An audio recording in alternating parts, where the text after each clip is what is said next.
Now, in 1930, there were no lifeboat in Aith, and there were no lifeboat in Lerwick. The only thing they could do was to summon the life-saving crew for Lerwick.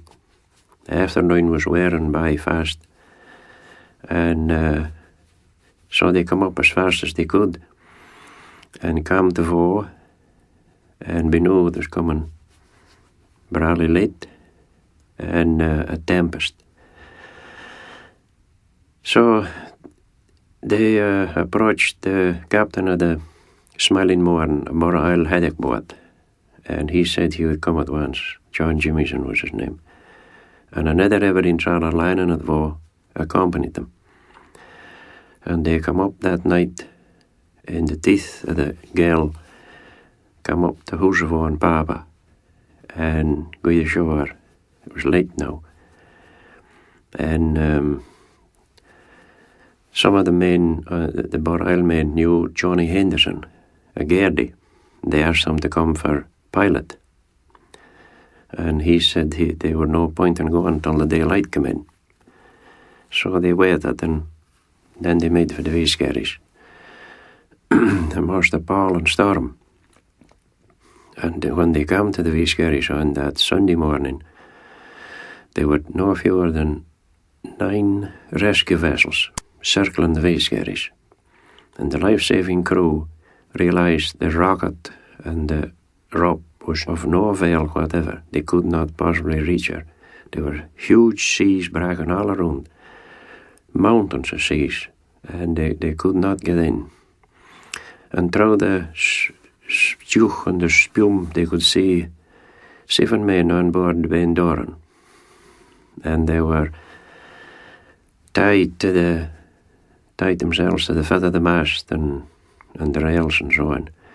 And some of them, they could see them trying to warm themselves, beating their hands together.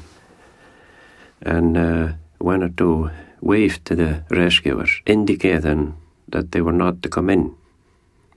That's what they were waving to them. And the weather got worse. And the rescue vessels, when they saw they could do nothing, one by one, they turned away and left the Ben Doran. And they come into the shelter into the lee of Papa.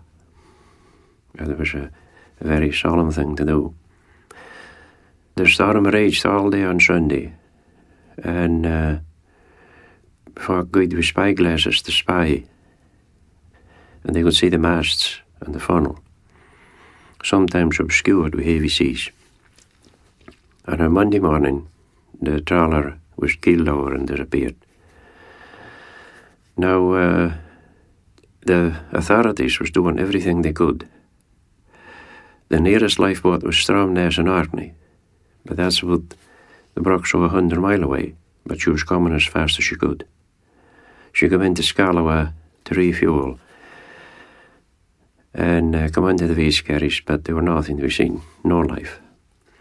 There were a flying boat coming up, not that she could have landed in the sea, but she was going to drop life rafts to the weather side. And she was coming for Felixstowe, but they got word tell her that the Ben Doran was going down. So she turned back for Invergordon or some way like that. A week later, it was calm. The girl died down, the sea fell away still. And crew of Borromen got the Weeskerries with a mother boat in the hope that they would find maybe someone still living, maybe lying in among the rocks, the Hormel. But there were no life whatsoever. They saw down through the sea. They could see the brooks of the trawler, and among the tangles and weed, they saw an oilskin, and they hooked up a body. That they took that to Scalawa, and that thing was buried in Aberdeen. That was only one of the crew. There were 9 of a crew. But when the rescue boats was there, they only saw 7 men, but 2 of them was been washed outside. So it was a very solemn story. However, if we look ahead to 1977, 47 years later, in the month of December, Radio Shetland was just about to go off the air when Jonathan Wills announced that word had just come in about an Aberdeen trawler ashore in the Veeskerries. Now, for a certain generation of folk, their memories go back to 1930. And you might say that things was very tense as they remembered the story of the crew that all perished. But what a difference when you consider technology. Because this trawler was 4-year-old, the Eleanor Viking was her name. The Ben Doran had no way of speaking to the world, but the Eleanor Viking summoned an SOS or a Mayday signal that was picked up by Wick and went bidden to the Coast Guard in Shetland.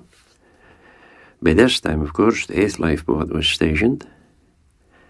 She was stationed there in 1933. She was alerted and on her way. But better still, 2 helicopters were launched from Sombra. And they were out of the Veeskerries, certainly inside half an hour. However, when they got to the Veeskerries, they couldn't see where the wreck was. And then they were aware of the smell of fuel. And they found her. And the whole crew was lifted to safety. The first time that anybody has been saved off the Veeskerries in a time of storm.